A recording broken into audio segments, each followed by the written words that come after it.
ऐसे ईमानदार प्रधानमंत्री जब घुसे सिस्टम में तो सिस्टम ने उनको बर्दाश्त नहीं किया, निकाल के फेंक दिया, मार डाला, हत्या कर दी उनकी। अब तक सारी दुनिया को यह बताया गया कि शास्त्री जी की मृत्यु हुई थी हृदयघात से, और मैं 20 साल से ये चिल्ला रहा हूं। मेरी पुरानी कैसेट अगर आप पढ़ सुन लें तो उसमें आपको पता चलेगा कि वो मरे नहीं थे, हत्या की गई थी उनकी, मर्डर था। क्योंकि रूस में ताशकंद में जब वो गए पाकिस्तान से समझौता करने के लिए, तो शाम तक वो स्वस्थ थे और रात को अचानक से मर गए। तो भारत में जब रिपोर्ट रिलीज हुई थी तो ये कहा गया था कि उनको हार्ट अटैक हुआ। हार्ट अटैक उनको हो नहीं सकता क्योंकि बीपी उनका नॉर्मल था, शुगर उनको थी नहीं, ब्लड प्रेशर उनको था नहीं, हाइपरटेंशन था नहीं, हाइपोटेंशन था नहीं, शुगर थी नहीं, अटैक हो ही नहीं सकता। कोलेस्ट्रॉल नॉर्मल था, ट्राइग्लिसराइड नॉर्मल थे। जब वो गए थे तो उस समय उनके सारे चेकअप हुए थे, उसकी रिपोर्ट दिल्ली में दर्ज है, वो सब मैंने देखी है।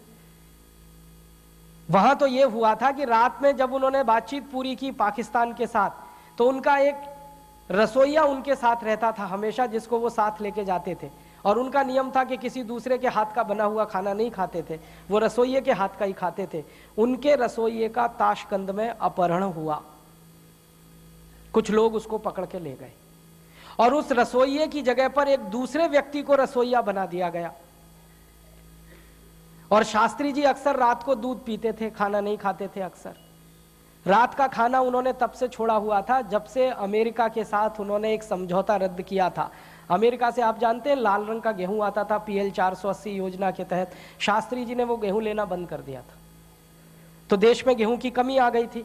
तो देश के लोगों को शास्त्री जी ने अपील की थी कि गेहूं की कमी है और मैं अपमानजनक शर्तों पर अमेरिका से गेहूं नहीं ले सकता, तो सारा देश मेरी मदद करे, सप्ताह में एक दिन लोग व्रत करें, उपवास करें। तो भारत के करोड़ों लोगों ने सोमवार को व्रत रखना शुरू कर दिया था।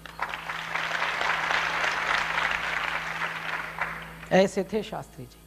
और जब लोगों को व्रत करवाया तो खुद भी व्रत करते थे, तो शाम का खाना नहीं खाते थे, खाली दूध पी के सोते थे। तो रात को उनके दूध में जहर मिला दिया गया। और किसने मिलाया? नकली रसोइया जो उनका रखा गया, असली रसोइयों का अपहरण करके, और उनके असली रसोइये की बाद में हत्या की गई थी। ये सारे सबूत भारत सरकार के पास हैं, लेकिन सरकार इनको लोगों को बताने से डरती है, क्योंकि उस हत्या में ऐसे कई बड़े लोगों का हाथ है कि जिनके चेहरे खुल जाए तो शक्ल दिखाना मुश्किल हो जाएगा।